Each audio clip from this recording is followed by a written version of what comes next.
Olá, querido irmão e amigo, a paz do Senhor Jesus. É um prazer tê-lo nesse momento diante de mim, para que você possa estar assim ouvindo a palavra de Deus e possa estar sendo alimentado e guiado pelo poder do Espírito Santo.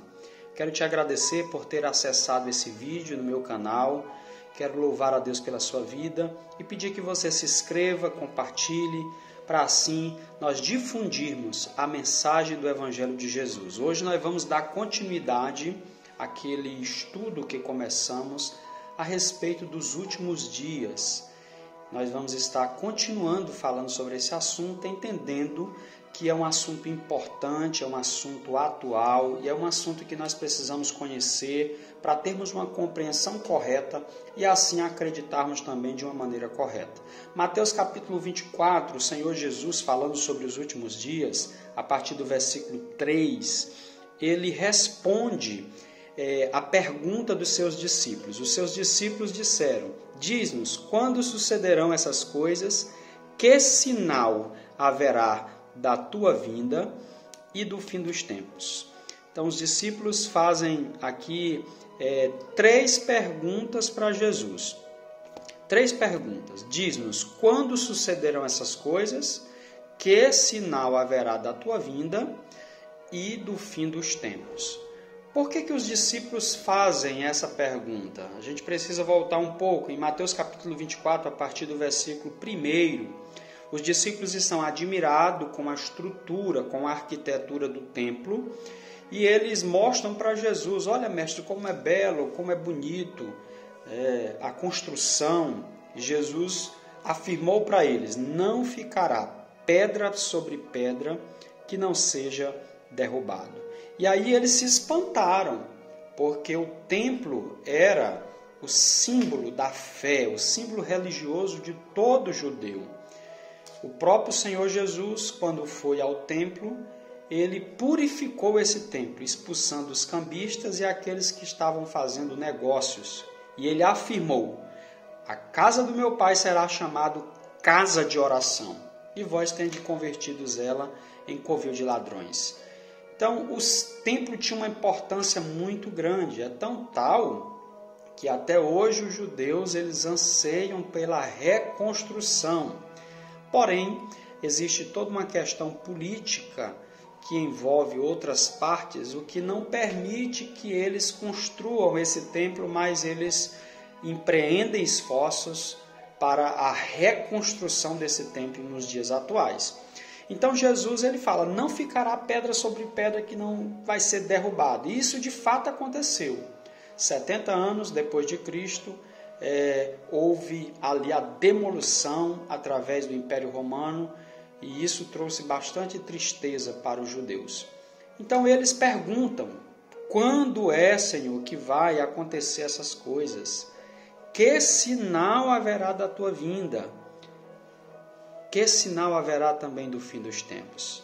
E Jesus ele passa a partir de Mateus capítulo 24, como eu disse no versículo 3, em seguinte, Jesus passa a colocar alguns sinais. Eu quero que você me acompanhe, eu estou aqui com a minha Bíblia aberta. Olha o que Jesus fala no versículo 4. Vede que ninguém vos engane, porque, verso 5, virão muitos em meu nome dizendo: eu sou o Cristo, e enganarão a muitos. Aqui Jesus ele coloca dois sinais. Primeiro, o engano. Segundo, o aparecimento de falsos cristos. São sinais que evidenciam que Jesus está voltando e que nós estamos no tempo do fim. O engano, espírito de enganos. Muitas pessoas estão sendo enganadas, muitas pessoas estão trocando o certo pelo duvidoso, porque o engano contaminou a mente. O diabo ele trabalha na mente. E ele trabalha usando ideologias, ele trabalha usando filosofias, ele trabalha usando teologias sem ortodoxia para enganar as pessoas. E Jesus ele diz: olha, cuidado para que ninguém vos engane, porque muitos virão em meu nome dizendo: eu sou o Cristo, e enganarão a muitos. E hoje nós estamos vendo muitas pessoas se projetando, querendo adoração, querendo ter seguidores, querendo ser ovacionado. Muitas mensagens não têm Cristo como centro dela. Muitas pregações não são pregações mais cristocêntricas, são pregações egocêntricas, são pregações que o homem está no centro. Então isso são evidências de que algo está errado. Algo está errado. Algumas pessoas estão se colocando como se eles fossem o Cristo, o Salvador, o Redentor, o promotor de justiça social, de justiça espiritual. Não. Um único Cristo que nós conhecemos, um único Cristo que nós temos que adorar, é o Cristo que foi crucificado, é o Cristo que ressuscitou ao terceiro dia. E esse Cristo se chama Jesus de Nazaré. Na continuação do discurso profético de Jesus, olha o que Jesus acrescenta a partir do versículo de número 6. E certamente ouvireis falar de guerras e rumores de guerras. Vede, não vos assusteis, porque é necessário assim acontecer. Mas ainda não é o fim. Jesus fala de mais 2 sinais que evidenciam esse tempo do fim. Jesus fala de guerras e Jesus fala também de rumores de guerras. Rumores de guerras não é uma guerra propriamente dita. Os rumores de guerras são as ameaças, são as articulações, mas as guerras, elas também têm acontecido. Toda guerra ela acontece através de rumores de guerras. E isso a gente tem visto, né? Hoje nós podemos citar o caso da Ucrânia, que está em guerra com a Rússia que entrou em guerra contra a Ucrânia, com interesses geopolíticos, interesses que não justificam, é lógico, a matança de inocentes.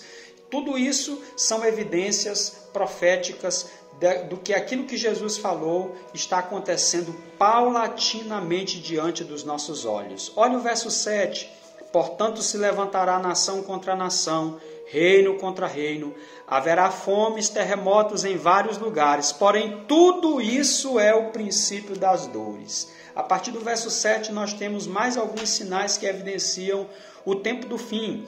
Levantar-se-á nação contra nação, reino contra reino, haverá fomes. As guerras é algo patente, é algo que a gente vê constantemente através dos noticiários. Haverá fomes. Por exemplo, nesse período de pandemia e até pós-pandemia, nós temos visto muitas pessoas que têm passado necessidades e aí os governos precisaram se articular politicamente para atender os vulneráveis através de auxílios. E isso foi feito em muitos países para tentar minorar. Isso não significa que foi equacionado o problema da fome. A grande realidade é que em muitas mesas sobra comida, mas em muitas mesas faltam comida. E isso tem acontecido em países, por exemplo, que estão em desenvolvimento, países subdesenvolvidos, né? Países subdesenvolvidos têm sofrido com a escassez de alimentação. Aqui mesmo no Brasil, nós somos produtores de grãos, nós somos produtores de alimentação, de proteínas, mas nós dependemos de países, através dos seus fertilizantes, para que as nossas plantações, para que as nossas criações também possam ter progresso. Então imagine o enfrentamento de guerras entre essas nações. Isso vai prejudicar toda a cadeia alimentar, não só do Brasil, mas também do mundo. E esse sinal tem acontecido. Fomes, haverá terremotos em vários lugares. Aqui não se fala de terremotos em apenas um lugar, mas lugares onde comumente não se tinha esse problema de terremotos, tem acontecido. Acontecido porque a natureza está gemendo pela expectativa da sua salvação. E nós podemos observar categoricamente o que Jesus falou se cumprindo diante de nós todos os dias. Haverá terremotos em vários lugares, mas Jesus acrescenta, tudo isso, porém, é o princípio das dores. É só o início. São as primeiras contrações, como uma mulher que está perto a dar à luz. São as primeiras contrações. Nós ainda não estamos vivendo o período tribulacional. Nós ainda não estamos vivendo esse período em que a ira de Deus será derramada sobre os habitantes da terra. E isso se dará porque muitas pessoas não querem reconhecer a Jesus como seu Senhor e como seu Salvador. Preferem viver uma vida hedonista, preferem viver uma vida no pecado, preferem viver baseados na sua religião, às vezes até controladora, e não se rendem ao senhorio de Cristo para viver uma vida com liberdade. Aquilo que Jesus prometeu: eu vim para que tenham vida e a tenham em abundância. Então a humanidade ela tem pecado contra o Senhor. Deus, ao seu tempo, enviará Jesus novamente. Jesus retornará para arrebatar a sua igreja, levar a sua igreja para os céus. Aí sim, começar-se-á nessa terra o período chamado tribulacional, um período de grande tribulação, em que muitas pessoas padecerão, muitas pessoas também clamarão, alguns se voltarão, é lógico, para o Senhor, mas muitos estarão inflamados, dominados pelo espírito do anticristo e viverão à margem da vontade de Deus, fazendo a vontade da besta, do falso profeta, e consequentemente estarão separados eternamente do grande Criador que tanto deseja salvar a humanidade. Então nós precisamos olhar esses sinais e ficarmos atentos, porque a nossa redenção está próxima. A nossa esperança está em Jesus, somente em Jesus. Ele é a nossa esperança, Ele é a nossa salvação. Ore comigo nesse momento, em nome de Jesus. Pai, eu quero nesse momento te apresentar cada pessoa que vai acessar esse vídeo, pedir a tua bênção sobre a vida de cada uma delas, pedir que o Senhor tenha misericórdia, pedir que o Senhor venha perdoar, escrevendo o nome de cada uma delas no livro da vida, fortificando a fé, para que tenhamos esperança em Ti. Em nome de Jesus, que Deus te abençoe, para a glória de Deus.